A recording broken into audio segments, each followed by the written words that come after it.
Buenas tardes, gracias por asistir a esta masterclass de Calle 30 Digital Infrastructures, en la que contaremos con los ponentes avisados en el día de hoy. No sé si, sí, se escucha bien, ¿verdad? ¿Me han confirmado? Perfecto.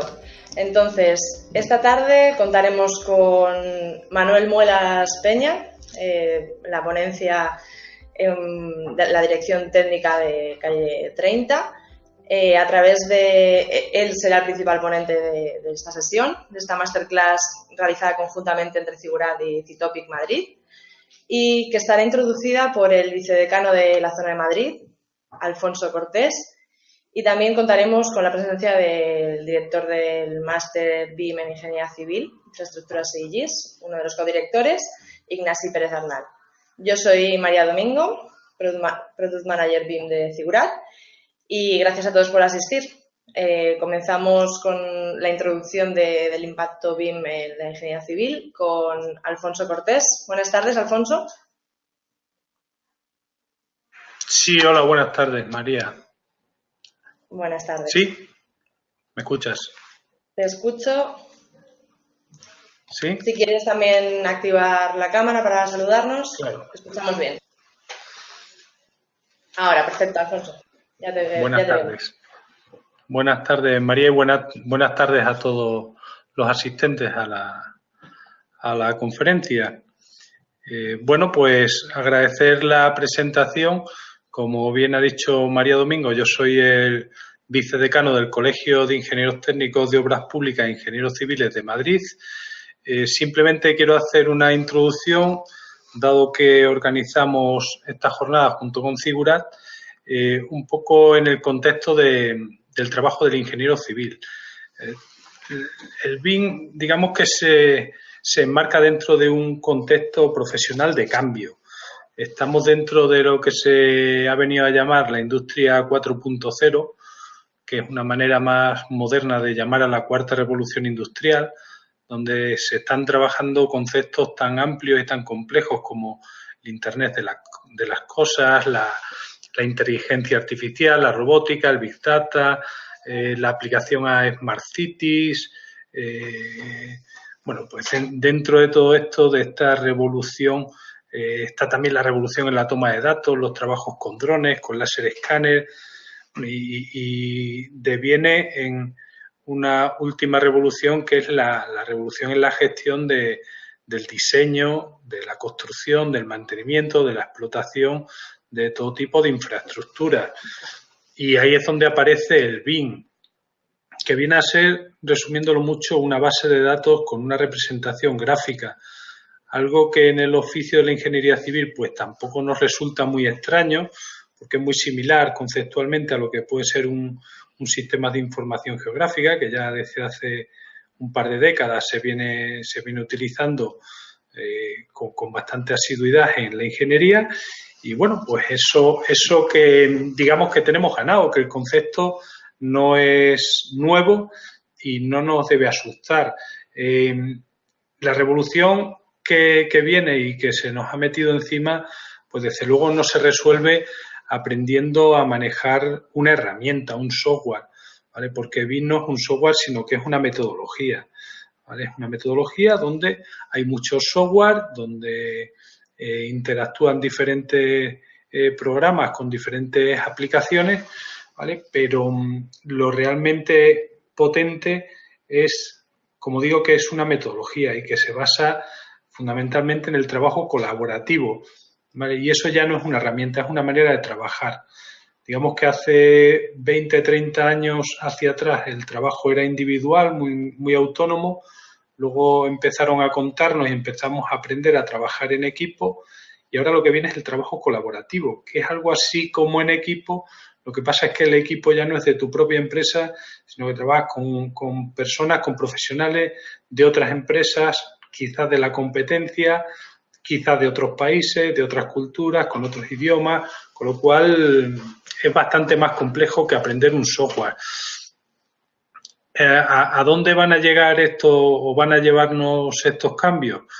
pues los cambios van a obligar pues a cambios en procesos de contratación, en procesos de diseño, en procesos de ejecución, en tomas de datos, en comunicación entre personas, entre empresas, en documentación, en procesos de mantenimiento, de explotación.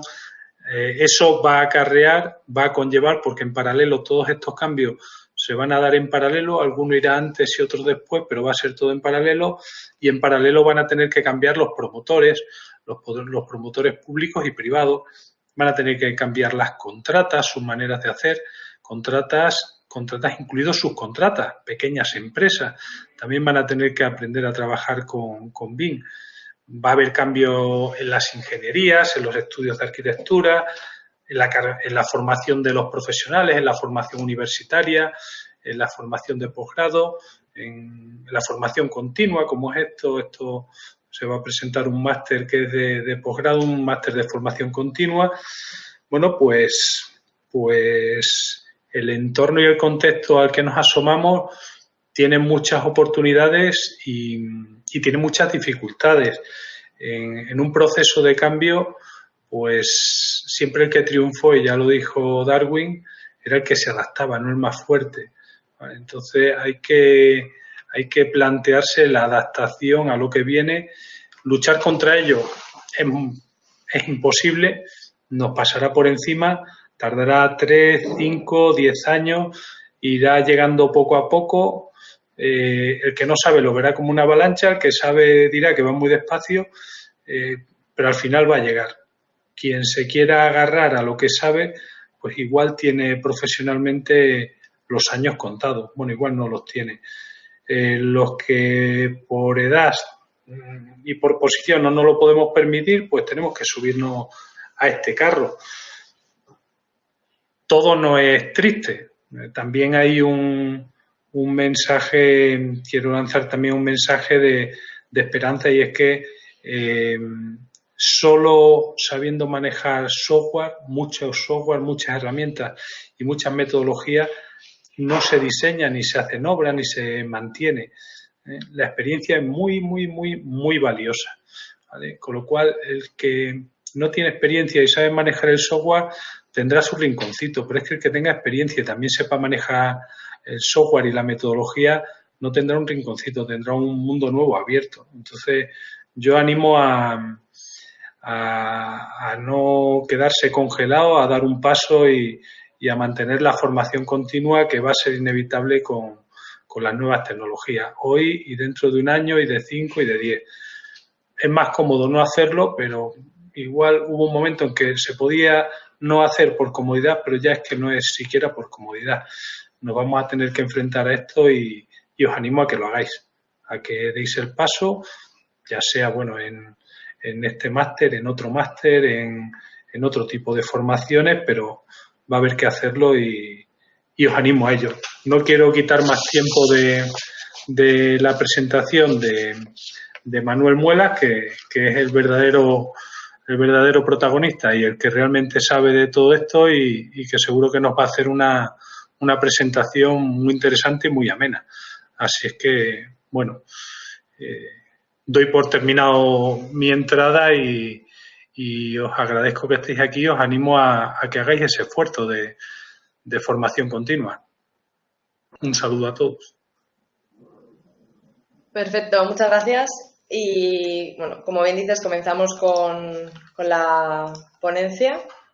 Manuel, si quieres comenzar, te voy dando paso. Pues cuando quieras. Vale. Cuando quieras, María. Deberías. Perfecto, ya vemos la pantalla. ¿Se ve la pantalla, no? Bien. Sí, y te escuchamos bien, así que vamos a atender tu presentación. Muchas gracias. Muy bien, muchas gracias, María. Bueno, buenas tardes a todos. Gracias, Alfonso, María, por esa introducción. Gracias, Ignacio Pérez, por la invitación a esta masterclass. La verdad es que después de la introducción de Alfonso, es que ya me ha hecho la presentación, porque yo el gran objetivo que tengo con esta presentación es animaros a trabajar en las nuevas tecnologías porque estoy convencido que se abren grandes posibilidades para el ingeniero con todo este mundo que estamos viviendo y bueno, pues Alfonso lo ha descrito perfectamente. Y me alegro que haya definido el BIM tan esquemáticamente como una metodología. Yo siempre digo que es una filosofía de pensar. El BIM, hay mucha gente que piensa que es un software para representar cosas en 3D, pero no es así. El BIM es una forma de pensar, es una metodología en la que se estandarizan, se abren estándares de datos y de uso de datos con distintos software, distintos lenguajes y demás. Y que los ingenieros, yo creo que somos candidatos perfectos para la utilización de estas nuevas metodologías. Sin más, empiezo la presentación ya más concretamente. Le he titulado Nuevas oportunidades para el ingeniero civil dentro de las infraestructuras de operaciones y mantenimiento. Más que nada porque el caso que os voy a presentar es este que estamos viviendo en Calle 30, en concreto dentro de la empresa de mantenimiento y explotación de la calle. Para los que no seáis de Madrid, la M30 es el primer cinturón de distribución que tiene tráfico en Madrid. En el año 2007 se terminaron una reforma en la que se incluían unas obras de túneles, en concreto hay 48 kilómetros en túnel, y que tienen pues más de 20.000 equipos, constantemente nos están mandando señales y que somos capaces no solamente de guardarlas, sino que también somos capaces de transmitir señales a distintos equipos para cambiar sus estados y demás.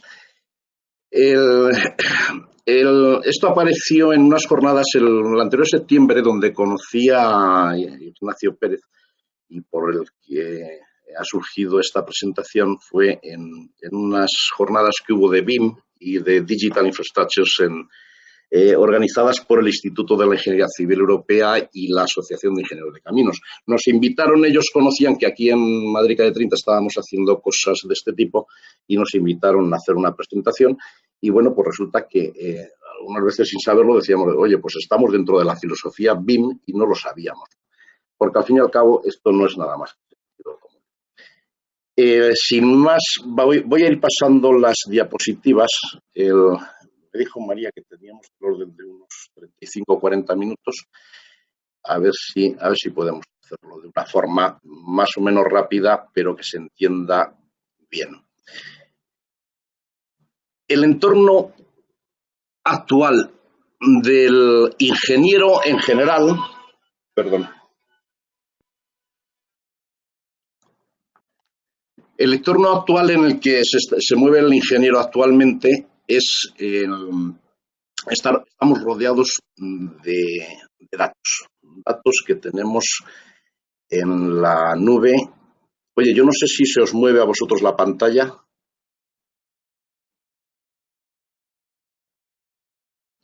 A ver, datos que están en... María, no sé si no se mueve, ¿se ve bien?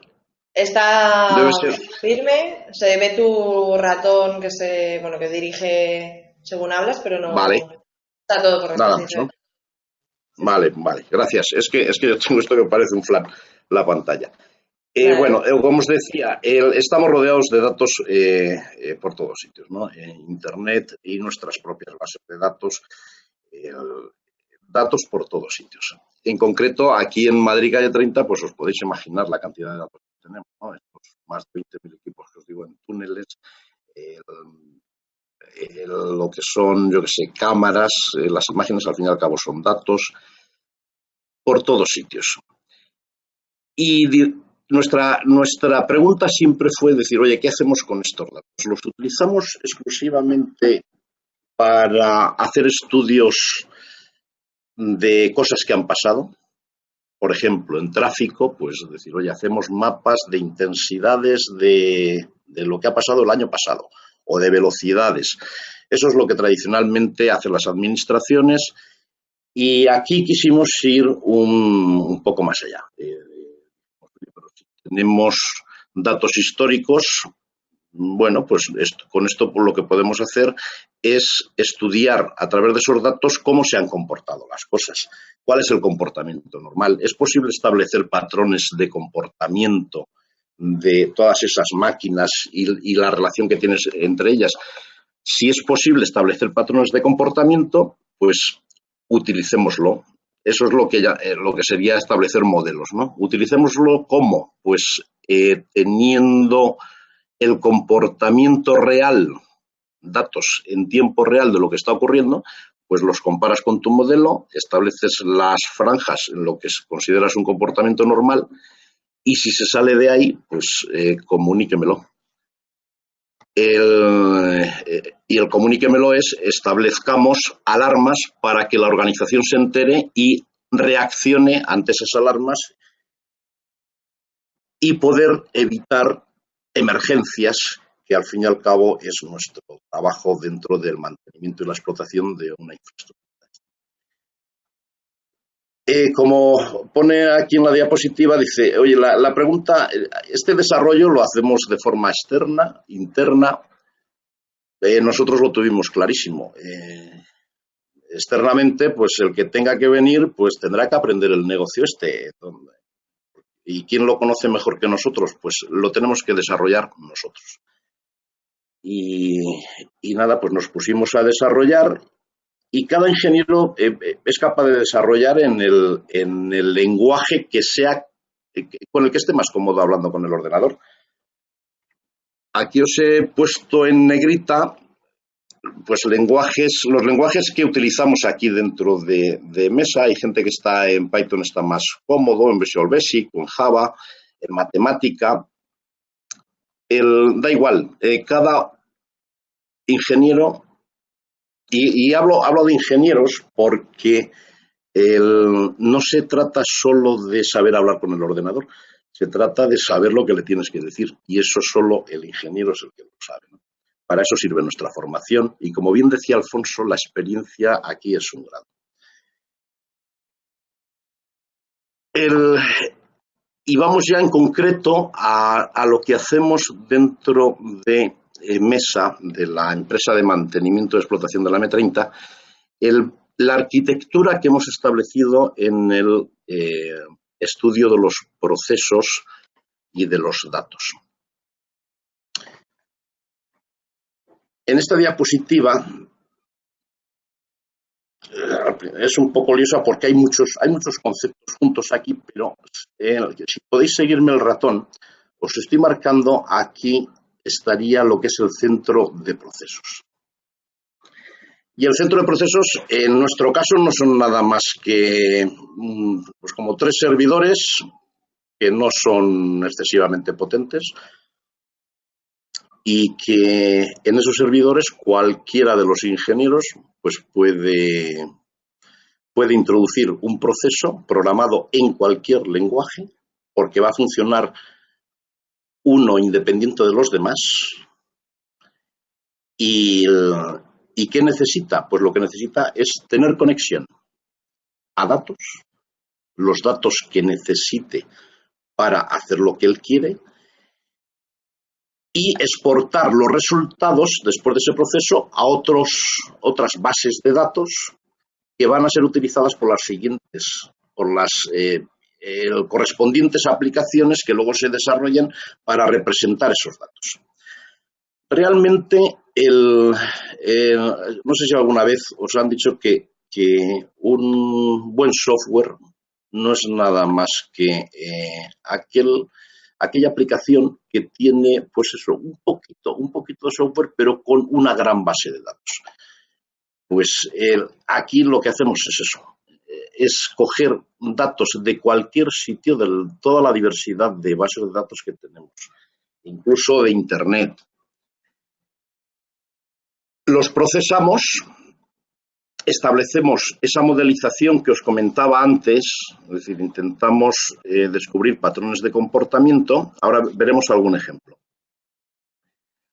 Y si lo conseguimos, pues ya en tiempo real vamos viendo qué está pasando, comparamos con esos modelos y establecemos distintas alarmas.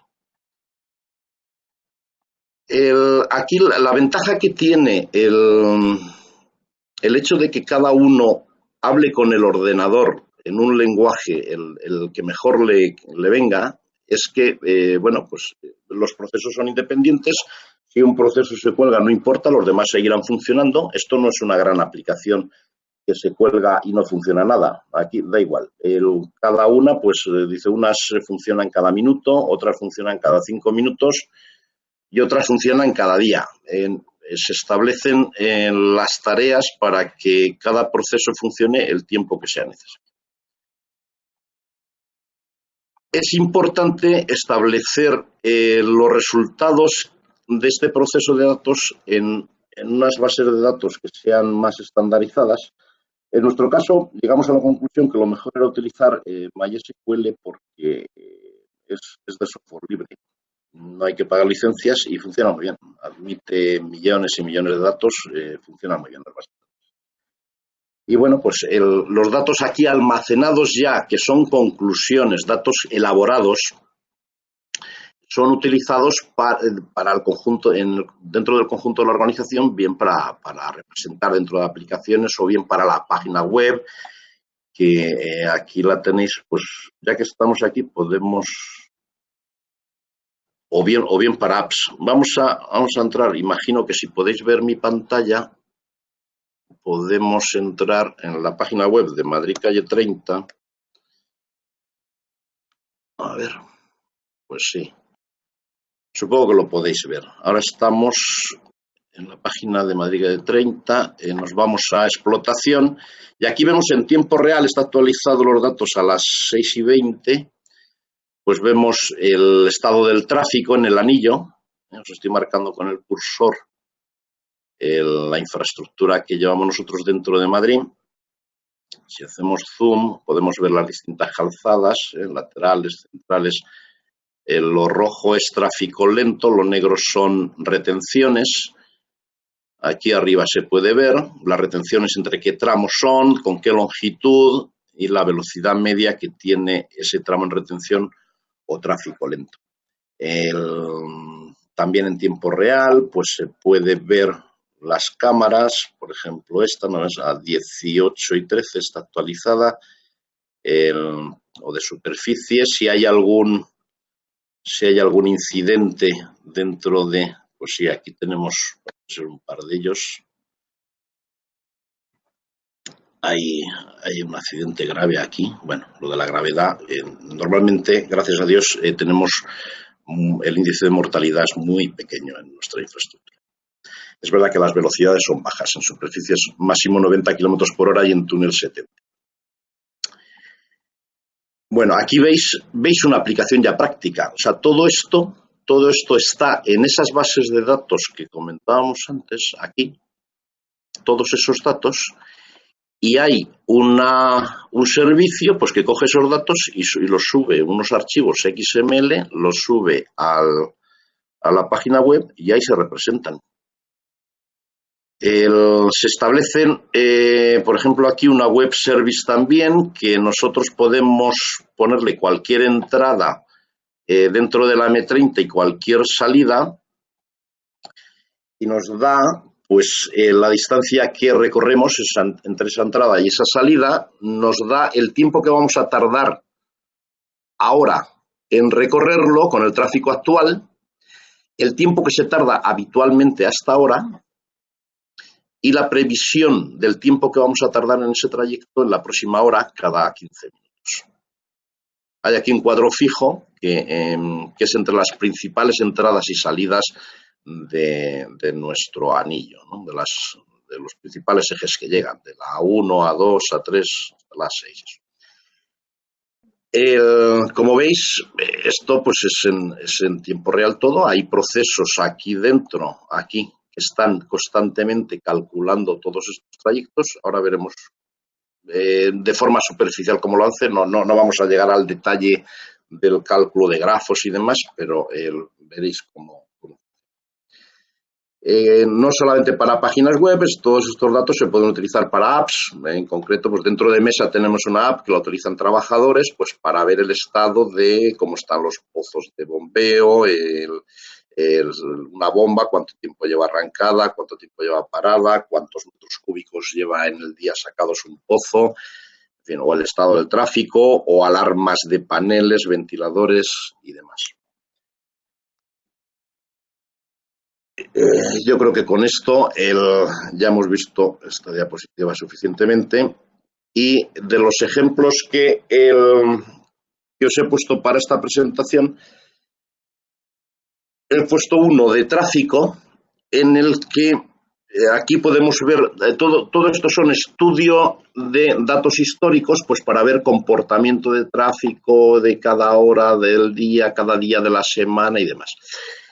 En esta pantalla tenemos implementado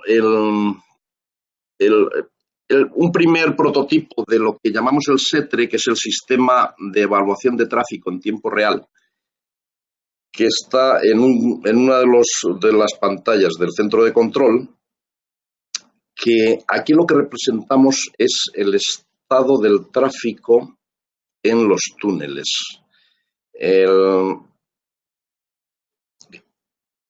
En el estudio de los datos vimos que había mucha repetición de todos los parámetros de tráfico a lo largo del día. Aquí representamos el número de vehículos que hay dentro del túnel en cada momento.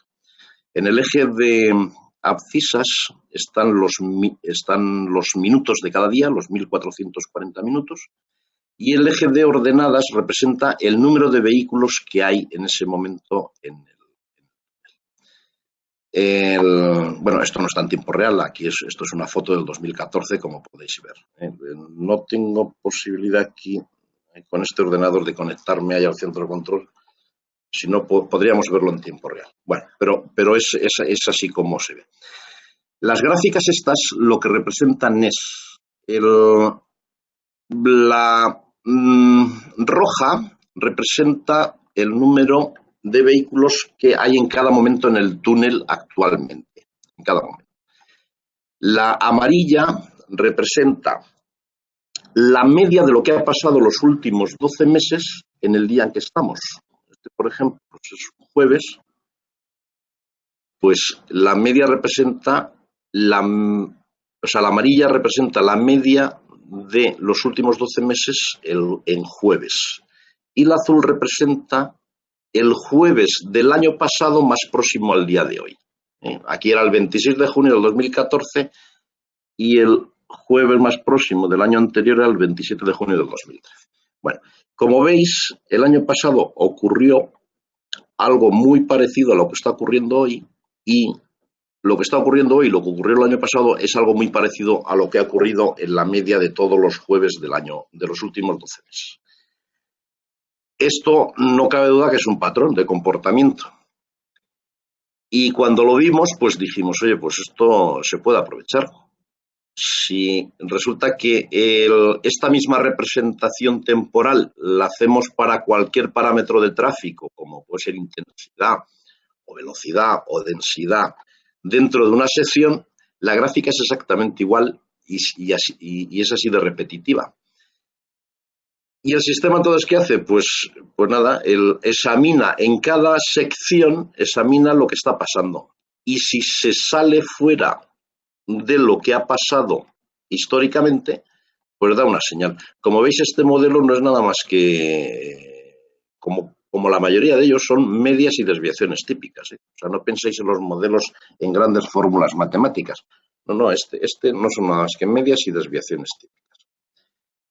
En lo que es el modelo de la distribución de, por ejemplo, una intensidad o una densidad en una sección. Dentro del estudio de datos históricos quisimos ir más allá, ¿no? Y era como, esto lo habréis estudiado en los de obras públicas, lo habréis estudiado en tráfico seguramente, que es la relación que hay entre los parámetros fundamentales del tráfico, la intensidad, velocidad y densidad. Sabéis que se tiene que cumplir la ecuación fundamental de tráfico, en que la intensidad es el producto de la velocidad por la densidad.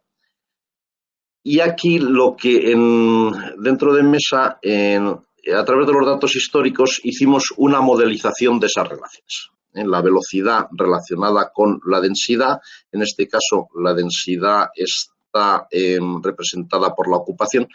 La ocupación es una medida de la densidad, al fin y al cabo es el porcentaje de tiempo que una espira está ocupada por vehículos y es el dato que da directamente el punto de medida.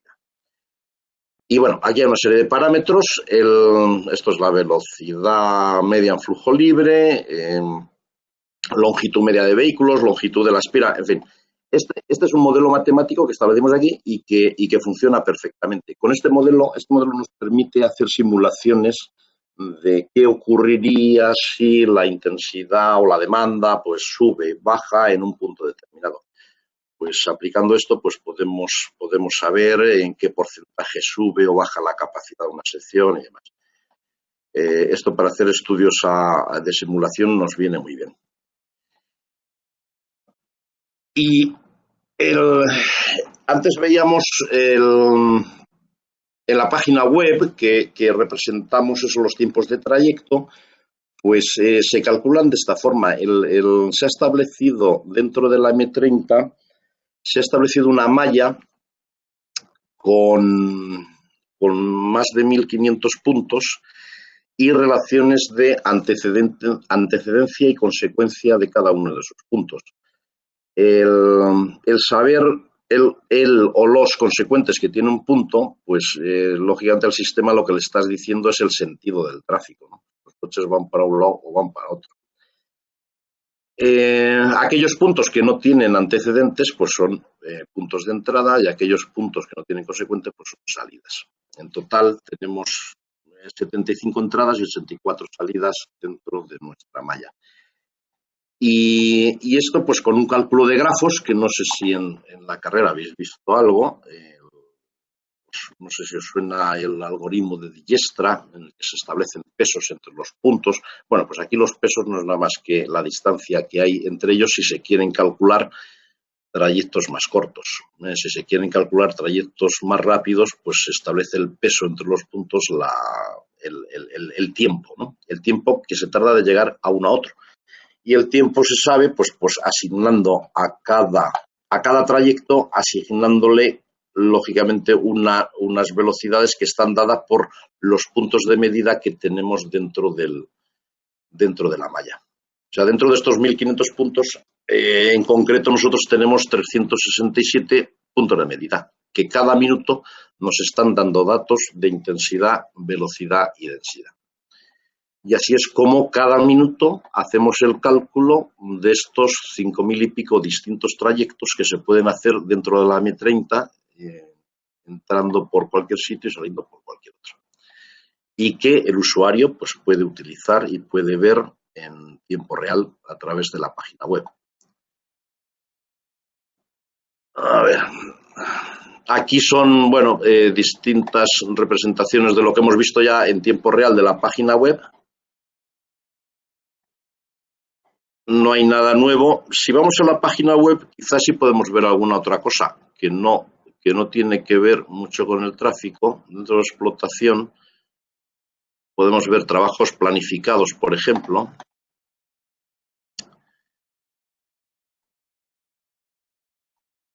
Es un ejemplo más del uso de los datos para la explotación. Aquí veis también que esto está actualizado a las 6:30. Y aquí se representan con distintos colores los cortes que se hacen dentro de la infraestructura para que tenga información el usuario.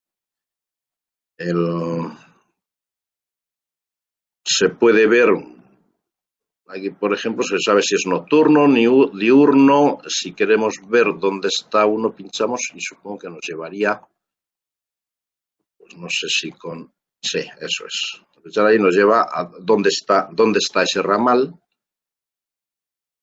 Aquí nos lo representaba en el color del trabajo seleccionado y es un trabajo planificado con cierre de tramo.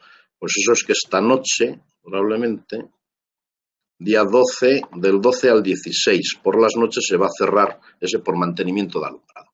Bueno, pues el usuario que tenga que utilizar este en su trayecto este tramo, pues sabe que va a tener eso cerrado, de 11 de la noche a 6 de la mañana. Y esto pues está actualizado constantemente. Hay servicios que están cogiendo de esta base de datos que decíamos donde dejamos todos los datos, está cogiéndolo constantemente y representándolo aquí. Bueno, vamos a la presentación.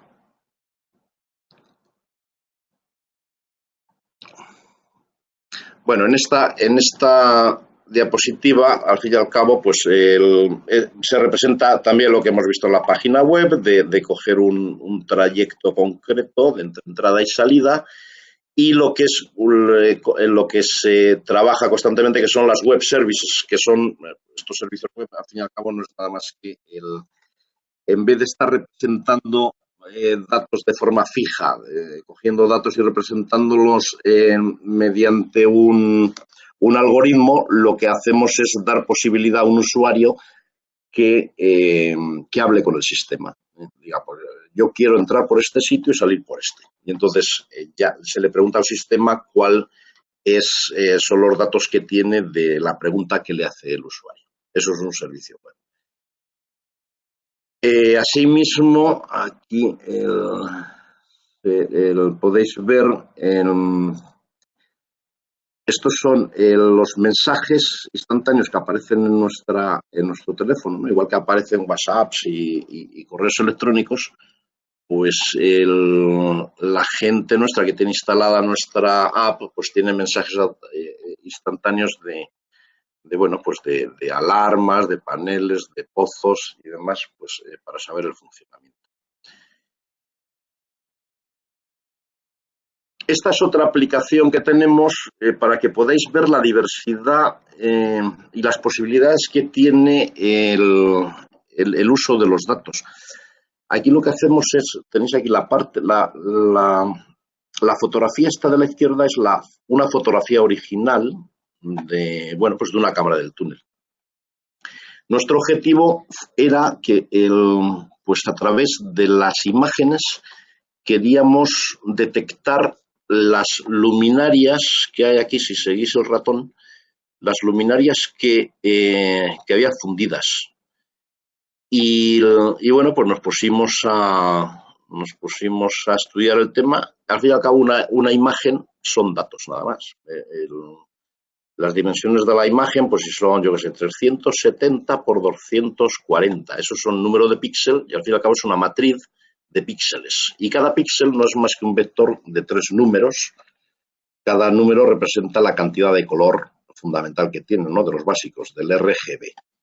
Y bueno, pues es una matriz de tantos elementos y cada elemento, pues un vector.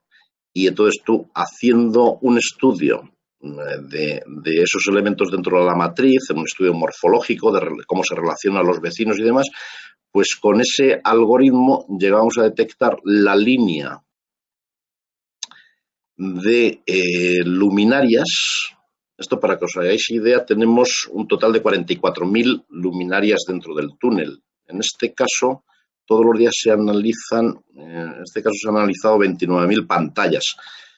No están las 44.000 porque en los ramales, que son zonas curvas, el algoritmo funcionaba bastante deficiente. Entonces, se analizan las del tronco y lo que hace el algoritmo, al fin y al cabo, es detectar esto y mira la discontinuidad que hay dentro de la detección. Esta es la misma imagen, nada más que con lo detectado de las pantallas, que lo señala aquí en rojo. Y entonces, nota aquí una discontinuidad y dice, bueno, pues aquí hay una pantalla fundida. Si hubiese más discontinuidades aquí, pues las iría contando. Y al final, pues de las imágenes que ha analizado, que me parece que analiza, pues son unas 670 imágenes. Esto debe tardar como 20 minutos en analizar esas 600 y pico imágenes. Pues bueno, pues da un número de pantallas y además con la localización, que la vemos aquí, pues en el kilómetro 11.020, pues es donde de este túnel es donde está esa pantalla. Así los equipos de mantenimiento, pues pueden ir planificando los correctivos, cuando se corta este carril por la noche para hacer trabajos de preventivo, pues saben que tienen pantallas apagadas y que tienen que llevar repuestos para reponerlas. Bueno, es una aplicación más dentro de las múltiples que tenemos. En resumen, con esto lo que se pretende es llegar a establecer un mantenimiento predictivo en contra de un mantenimiento preventivo. El preventivo, tú vas allí y le haces algo a los aparatos aunque estén bien. Simplemente, pues bueno, dices, pues no sé si están engrasados o no, pero los vuelvo a engrasar. Y eso se establecen unas periodicidades de trabajo con una serie de cosas que hay que hacer cada vez que se vaya, esté bien o esté mal. De esta forma, si tú tienes monitorizadas tus infraestructuras, lo que haces es ir solamente cuando es necesario ir. Porque si está funcionando bien, dices, ya sí que está funcionando bien. No vayamos, no lo toquemos. Muchas veces las averías las producimos nosotros mismos, por tocar. Hace poco, el año pasado, un ingeniero nuestro, Jaime Antona, desarrolló un trabajo que presentó en la Asociación Técnica de Carreteras y además fue premiado una metodología para detectar anomalías en la toma de datos de los puntos de medida, en los aforos de tráfico.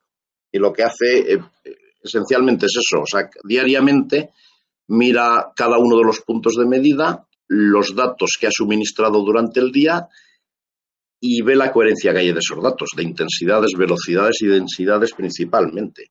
Y si los datos son coherentes, pues dice, oiga, allí no vaya, no hay nada que hacerle. Y si no son coherentes, dice, pues vaya allí. Y eso es lo que se pretende. María, no sé cómo andamos de hora, pero yo creo que con esto podríamos haber cumplido bien.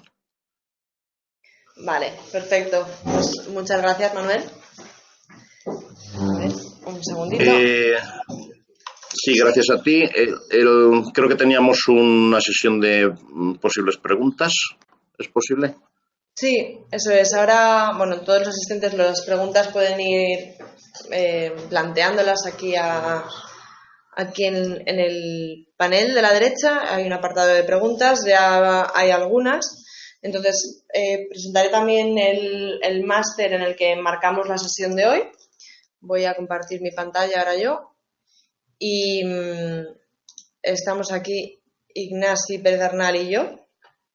Presentaremos el máster en 5 o 10 minutos y comenzamos con las preguntas, si te parece, ¿vale, Manuel?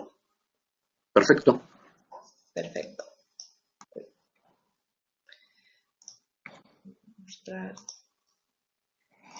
Vale, ahora deberíais estar viendo mi pantalla. Perfecto, pues muchas gracias. Como decía Manuel, voy a presentarnos ahora quiénes somos Figurat. Somos el marco de la ponencia, la masterclass, estaba trabajada conjuntamente entre Figurat y el Colegio de Ingenieros Técnicos de Obras Públicas e Ingenieros Civiles de la zona de Madrid.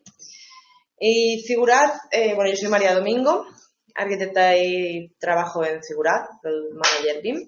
Entonces, Figurat somos una institución de formación online profesional para arquitectos e ingenieros y realmente todos los perfiles del sector de la construcción.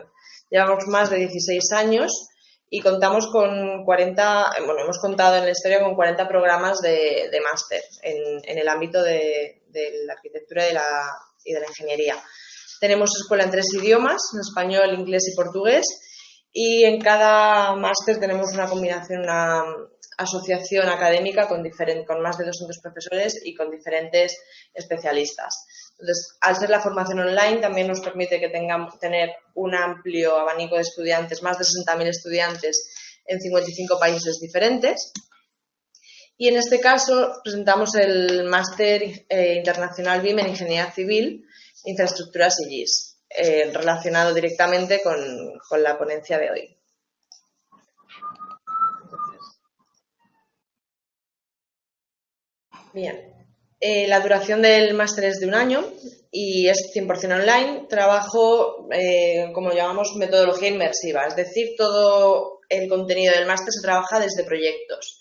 Toda la idea de nuestra formación es profesionalizante y es que el alumno aplique todos los conocimientos ya de una manera sobre unos proyectos en concreto y reales que van siendo tutorizados y en este caso también trabajados de manera colaborativa, ¿no? Como es uno de los pilares del BIM. Tenemos los directores del máster ahora en pantalla: Ricardo Montaraz, ingeniero de caminos; Agustí Jardí, CEO de Apogea, presidente de la Comisión BIM Española; Ignasi Pérez, CEO BIM de BIM Academy; y Jesús Valderrama, también CEO de Apogea. Entre el profesorado contamos con diferentes perfiles especializados en cada uno de los temas del máster. Y respecto al contenido académico, decir que el máster profundiza y se trabaja en 3 recorridos diferentes a lo largo de 4 módulos. 3 recorridos que son obras viarias, ferroviarias e hidráulicas, y 4 módulos planteados según el ciclo de vida de la infraestructura, que es la planificación, el diseño y modelado, la construcción y el mantenimiento. Bueno, todo este contenido podréis también tenerlo en la página web o os podemos facilitar el catálogo de la formación. En cada uno de los módulos se trabajan con diferentes software. En cada uno de estos módulos tenéis indicados qué software, y se trabaja siempre en proyectos reales, que también podemos mostrar diferentes ejemplos que se están realizando en ediciones anteriores.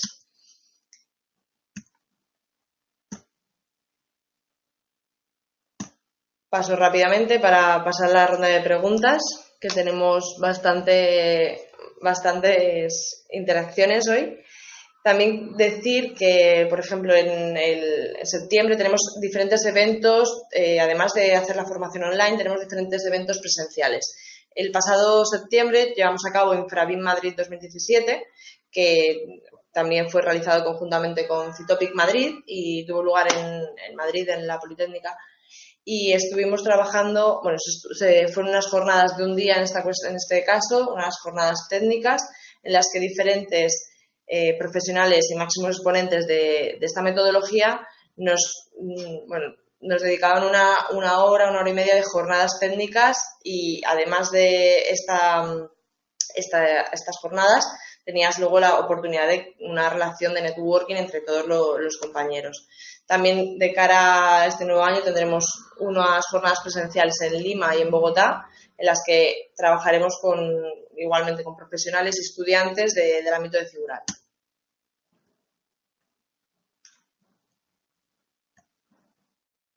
Bueno, como para finalizar la presentación de Figurat, comentar y presentar la plataforma social BIM de Figurat, que es BIM Community, una plataforma donde los profesionales y las empresas y todos los agentes que intervienen en el ciclo de vida de la construcción pueden informarse, relacionarse y avanzar en un entorno BIM.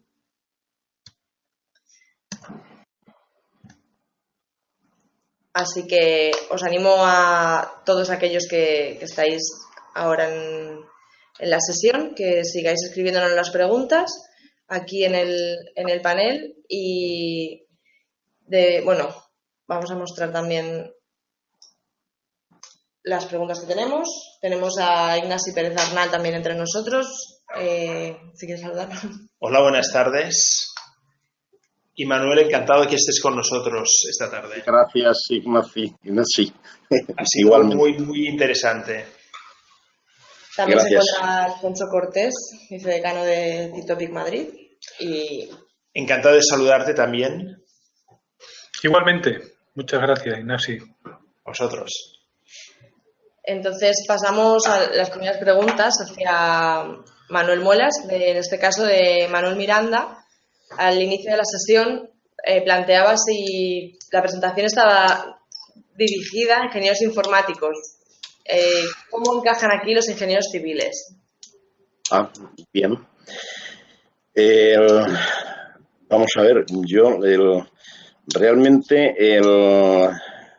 me resulta difícil concebir a un ingeniero que no sea capaz de hablar con un ordenador.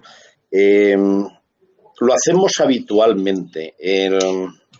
La palabra programación, entre mis ingenieros resulta muchas veces esta pregunta de decir, oye, pero es que hay que aprender a programar. Digo, oiga, pero si es que ya lo está haciendo todos los días. Cuando abre usted Excel y escribe una fórmula, está usted programando. Y es que hace una macro dentro de un Excel, está usted programando. Y parece ser que utilizar aplicaciones externas, somos especialistas en utilizar aplicaciones externas, ¿no? Y pues aquí pinchas con el ratón, aquí te sale no sé qué.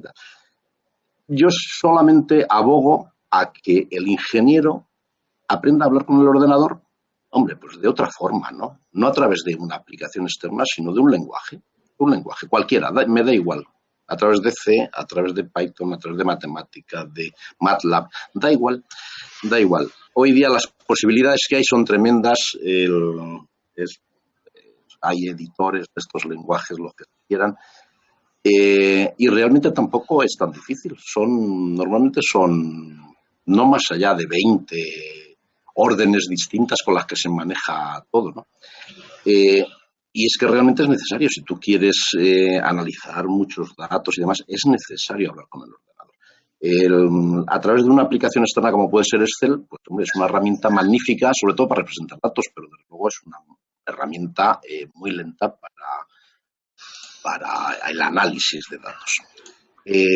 Con lo cual, el ingeniero civil que cómo entra aquí, pues usted como ingeniero, como cualquier ingeniero.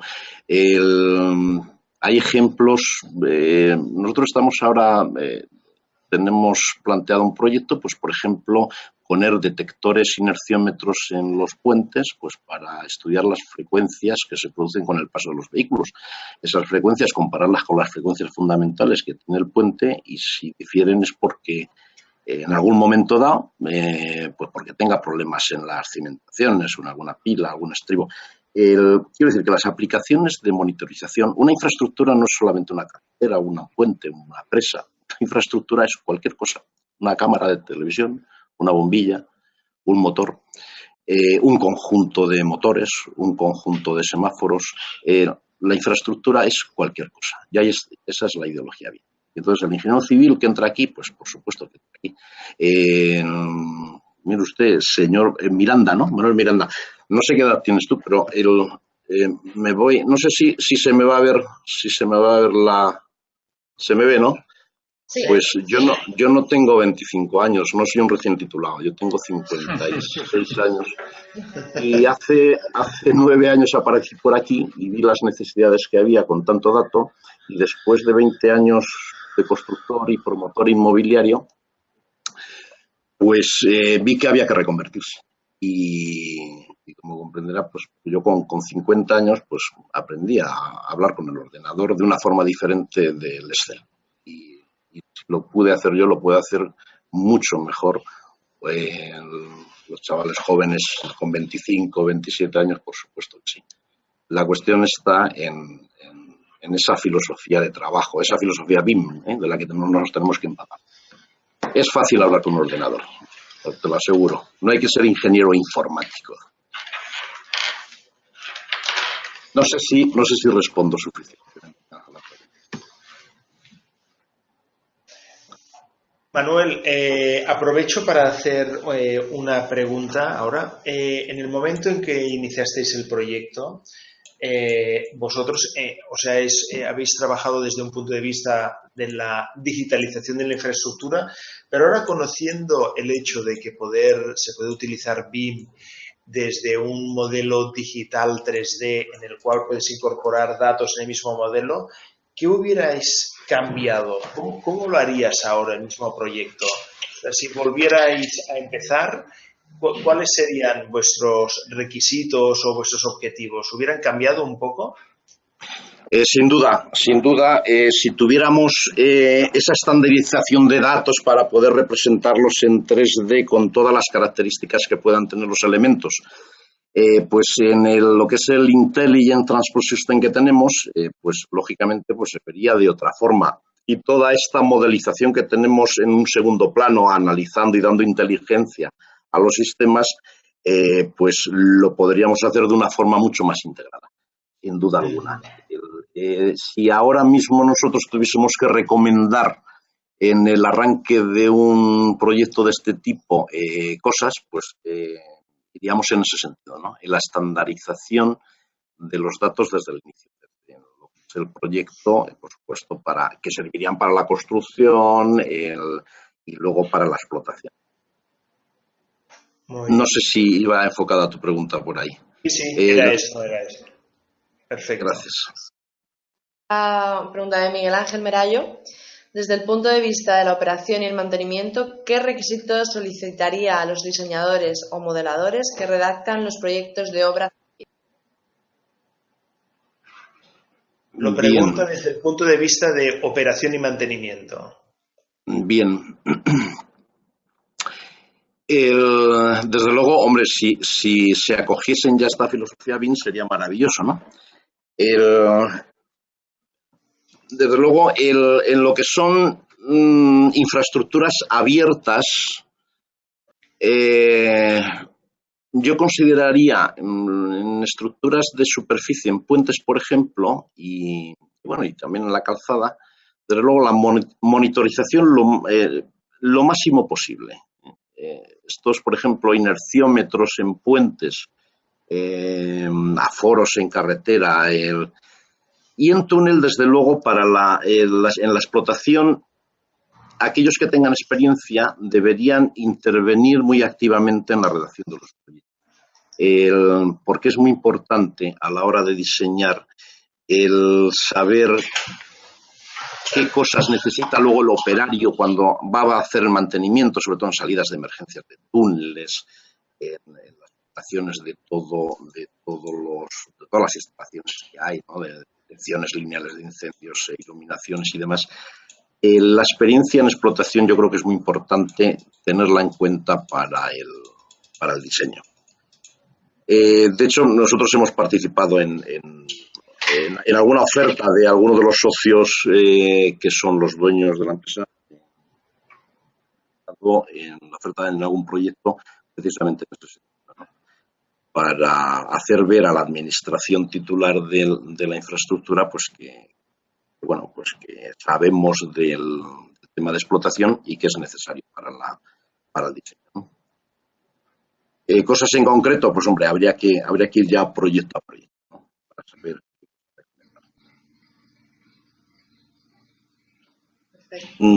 No sé si respondo suficientemente, claro. Sí, yo creo que sí. Mira, aprovecho respecto a esto.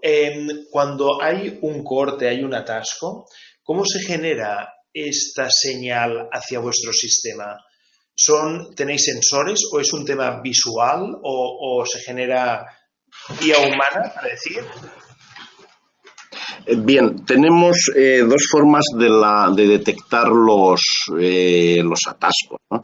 En túnel es mucho más fácil porque tenemos casi 700 cámaras con un sistema de detección automática de incidentes. Una de las alarmas que tienen incorporadas en esa detección es precisamente las retenciones. Y otra forma que tenemos, cuando no hay cámaras, otra forma que tenemos de detectarlos precisamente con los aforos que hay en la carretera. Los aforos cada minuto están dando datos de estos parámetros, ¿no? Y cuando la densidad supera la densidad crítica, que la conocemos para cada sección, pues sabemos que estamos en tráfico inestable, ¿no? Y si ya pues supera cierto porcentaje esa densidad crítica, es que la congestión está asegurada, ¿no? Y esto es lo que es. Sí, perdón, Ignacio. Y esto es lo que realmente el SETRE hace, ¿no? Pues que mira esas congestiones y si esa congestión es habitual a esa hora del día, en ese punto, pues no dice nada. No dice nada porque no tenemos mucho que hacer. No tenemos posibilidad de influir en la gestión del tráfico ahí. Sin embargo, cuando tenemos posibilidad de influir, que es en las congestiones que son inusuales, entonces sí, queremos que el sistema nos avise de que esa congestión es inusual, porque seguramente se ha producido por algún accidente o algún objeto que se ha caído, un coche que está parado en un arcén. Algo está pasando casi con toda seguridad. Y cuanto antes te enteres de un incidente, antes serás capaz de resolverlo. Claro, porque cuando hablas de detección automática en cámaras, lo hacéis también midiendo los píxeles, o sea, las luces de freno o la cantidad de faros que hay. Exacto. Sí, realmente hay varias alarmas incorporadas en estas cámaras. Cada 8 cámaras van a un servidor y se analizan 8 frames por segundo. Ese análisis es de varias alarmas. Hay, por ejemplo, una alarma que es peatón en túnel. Pues lo que se hace son examinar unas máscaras dentro de cada imagen en la que se examinan solamente las regiones donde hay posibilidad que haya peatón, que son las aceras, ¿no? Y entonces, si se detecta esa imagen se compara con un patrón en lo que no hay peatón, no hay peatón. Entonces se detecta una imagen distinta, el sistema dice alarma de peatón en tal sitio.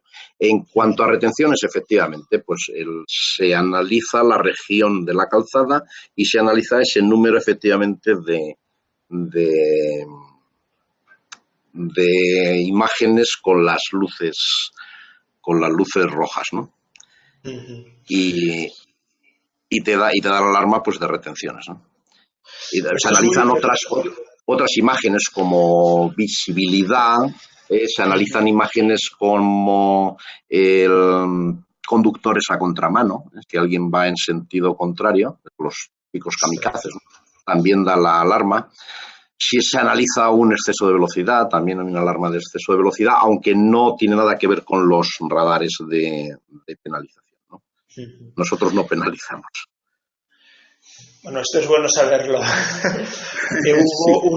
Hubo una noticia en la ciudad de Barcelona hace un tiempo que me llamó mucho la atención porque se habían descubierto 2 turistas japoneses dentro de los túneles de la Rovira, que están dentro de Barcelona. Son unos túneles que conectan con la Ronda de Dalt y los descubrieron, y aquello que llega la Guardia Urbana, etcétera, y resultó que estaban buscando monstruos del Pokémon Go.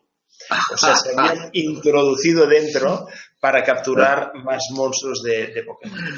Y esto hacía referencia a de qué manera se habían podido detectar, ¿no? Porque, claro, nunca te esperas a alguien que atraviesa unos túneles que son bastante largos, con bastantes automóviles, un humo importante, ¿no? Una contaminación importante y era por esta razón, ¿no? Yo que quería introducir otro tema es que va un poco ligado con lo que estabas comentando ahora. ¿Existen decisiones inteligentes del sistema? O sea, o son automáticas, para decir, o sea, si hay esta densidad, me avisas de esto, pero ¿pueden haber más vectores que hacen más compleja esta toma de decisión inteligente por el propio sistema? Si no entiendo mal tu pregunta, es si el sistema actúa directamente, ¿no? De forma automática sobre equipos. Sí. No. Normalmente el sistema lo que hace es alertar de una situación, de una posible anomalía, y la decisión es humana. Si eso se analiza la seriedad que pueda tener eso, si es verdad o no.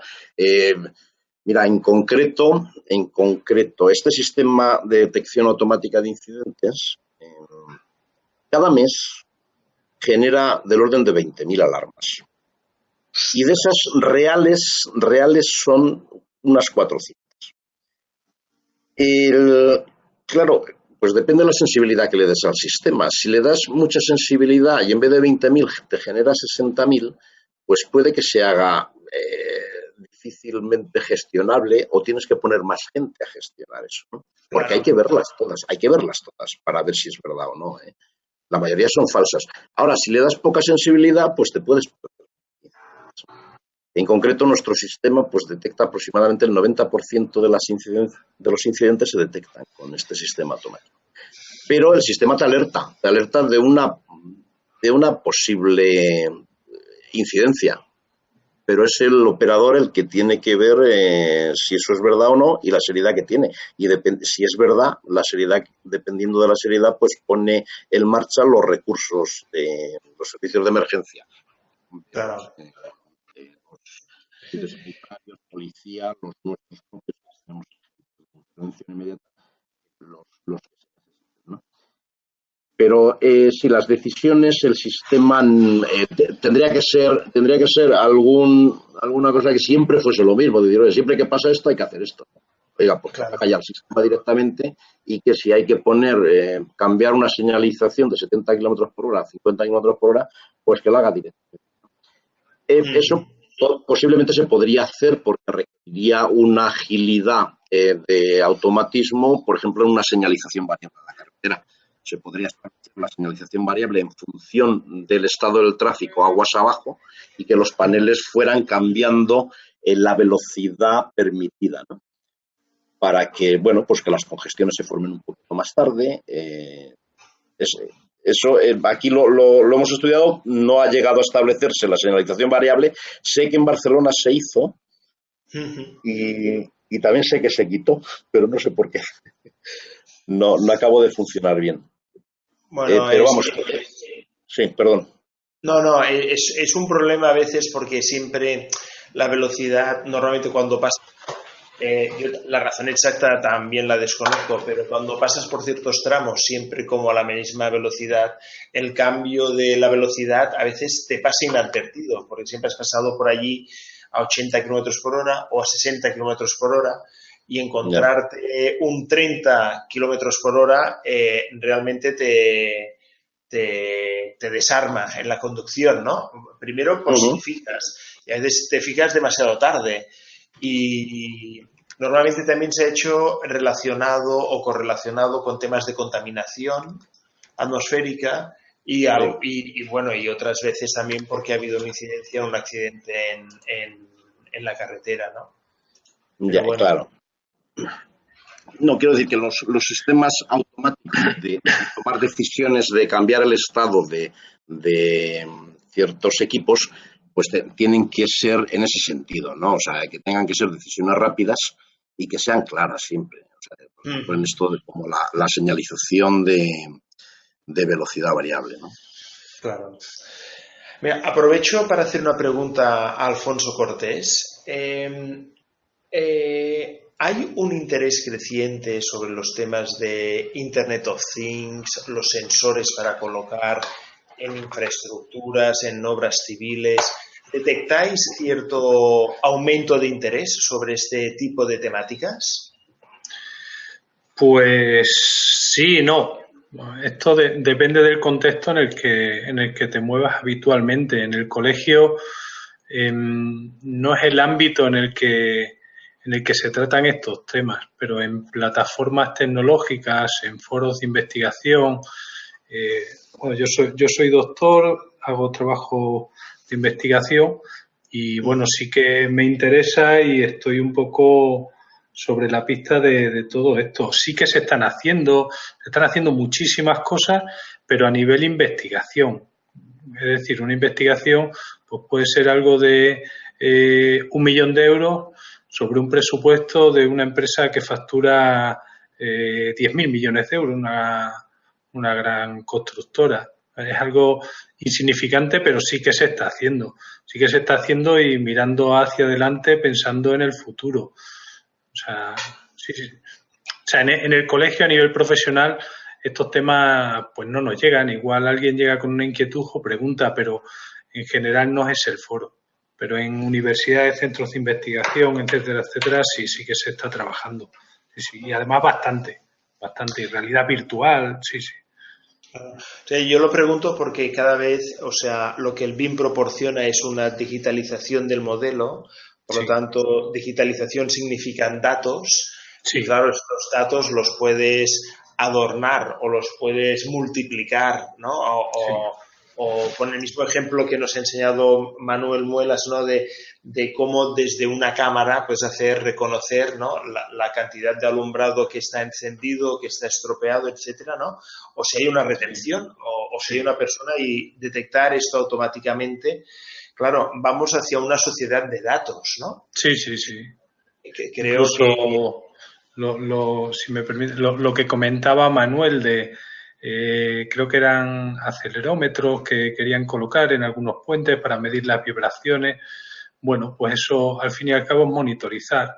Y monitorizar, pues mañana es factible que se monitorice una viga pretensada para obtener datos, porque le interesa al fabricante. Al fabricante le interesa saber realmente cómo se comporta su viga o su estructura o su ladrillo, y de esos datos pues va a sacar una información muy rica para optimizar. Pero es que esos datos los va a sacar de un elemento que él fabricó pero que ya no es suyo. Con lo cual surge incluso ahí otro negocio, que es el del propio propietario que compra el equipo, luego vende los datos al que se lo fabricó, porque le va a interesar. Claro. Viene un mundo complejísimo, que tienen sitio los ingenieros civiles, porque al final aquí estamos viendo Matrix, unos y ceros, pero el hormigón es el hormigón, y con esto no se hace. ¿Se puede imprimir en 3D? Sí. Todavía queda mucho hasta que lleguemos a eso. ¿Se puede hacer un levantamiento con láser escáner? Sí. Y cada vez se irán pudiendo hacer más cosas, pero la experiencia del ingeniero a día de hoy es imprescindible. Bueno, esto que comentas es interesante porque esta mañana ha habido una presentación del European BIM Summit y ha habido una persona que comentaba el cambio de roles que está sufriendo el sector de la construcción. Y hacía un listado de ellos, ¿no? Y había uno que me ha llamado mucho la atención, que era el constructor digital, ¿no? O sea, realmente es... esto los americanos le llaman normalmente VDC, que sería Virtual Design and Construction, que sería la persona que no virtualiza el modelo ingenieril o arquitectónico de un edificio, de una infraestructura, sino que define cómo se va a construir aquello. Sí. Y por lo tanto, una planta no es una planta de 500 metros cuadrados toda larga, sino que irás poniendo tongadas de hormigón de cada X metros cuadrados y por tanto irás haciendo quizá pues de 30 metros cuadrados en 30 metros cuadrados. O sea que no es lo mismo el elemento construido que el elemento a construir, ¿no? Ni mucho. Me ha llamado mucho la atención porque aquí se abre un campo muy interesante para todos aquellos que nos dedicamos al BIM en la ingeniería civil y cómo ligar infraestructuras, sistemas de información geográficos, pero después también en el ámbito mismo de la construcción, no solamente de la modelización del objeto, sino de cómo vamos a construir esto y introducir los temas de seguridad y salud, los temas... Bueno, la lista se hace interminable, ¿no? A poco que imagines un poco lo que puede venir hasta ahora, ¿no? De hecho, yo pienso que esto es una metodología por lo que vislumbramos todo y yo creo que estamos viendo la llegada. En lo que esto se va a convertir todavía no somos capaces de verlo y desde luego la ingeniería creo que va a estar al servicio del mantenimiento. O sea, la ingeniería va a nacer en el mantenimiento. De ahí van a salir los criterios para diseñar y no del diseño se va a ir al mantenimiento, sino al revés.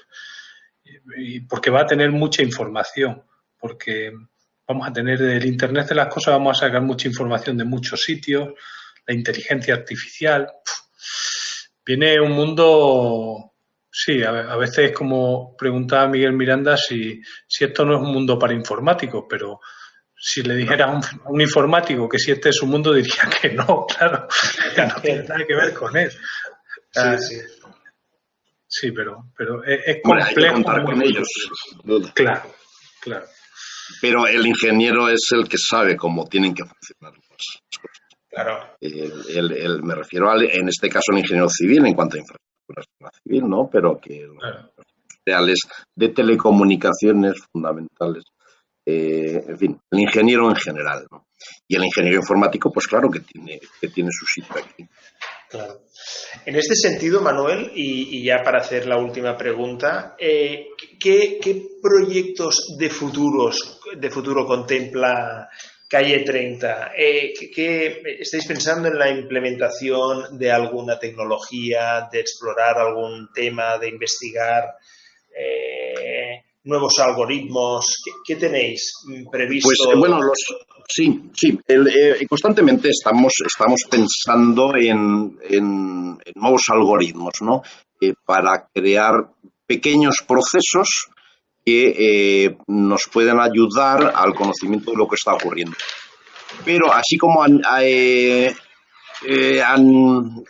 como algo más grande, estamos ahora inmersos dentro de un proyecto europeo que se llama Sea Roads, en el que hay bastantes empresas comprometidas y se va a hacer uno de los pilotos, el piloto aquí en Madrid se va a hacer aquí. Realmente consiste en la monitorización de la carretera y de los coches para establecer comunicación directa e individual con los vehículos. Entonces, en concreto, se van a coger unos 100 vehículos, se van a dotar de unos aparatos que van a emitir y a recibir información. En la carretera también se van a poner otra serie de aparatos que van a emitir información de situación de coches, lógicamente intensidades, velocidades, lo de siempre. Van a ir al centro de control, se van a tratar esos datos y desde el centro de control se van a emitir información particularizada para cada uno de los vehículos, pues en caso de que haya congestiones, en lo que es información para dar alternativas y demás, ¿no? Y en eso estamos inmersos ahora. Dentro del proyecto está dentro de Horizonte 2020, que llaman en la Comisión. Sí, la Comunidad Europea, sí. Y Roads, Sea Roads. Muy bien. Pues oye, muchísimas gracias por estas respuestas y por la presentación que nos has realizado. A mí me ha interesado muchísimo y ya cuando tuve la ocasión de visitar Calle 30 hará medio año más o menos en una visita que se realizó, te quedas sorprendido de los medios y de la capacidad de lo que habéis sido capaces de montar alrededor de Calle 30. Yo creo que ha sido una oportunidad muy, muy interesante también para aquellos que están interesados en esta relación del BIM, la digitalización y los datos en la utilización de infraestructuras en la ciudad y de ingeniería civil. Y nada, solamente me queda agradeceros vuestra presencia. Ahora María clausurará el evento, pero muchísimas gracias de antemano. Nada, gracias a vosotros, Ignacio. Sí, yo ya con la despedida de Ignasi, comentar que cerramos la masterclass. Muchas gracias a los dos ponentes por estar con nosotros. Posiblemente tendremos la oportunidad de reproducir esta clase en otra ocasión, dado que ha habido un gran interés por el público. Y nada, muchas gracias a todos, a los asistentes por estar con nosotros y a los ponentes también por compartir sus conocimientos. Un saludo a todos. Gracias, María. Gracias, Alfonso. Un saludo a todos. Gracias. Muchísimas gracias a todos. Saludos. Adiós.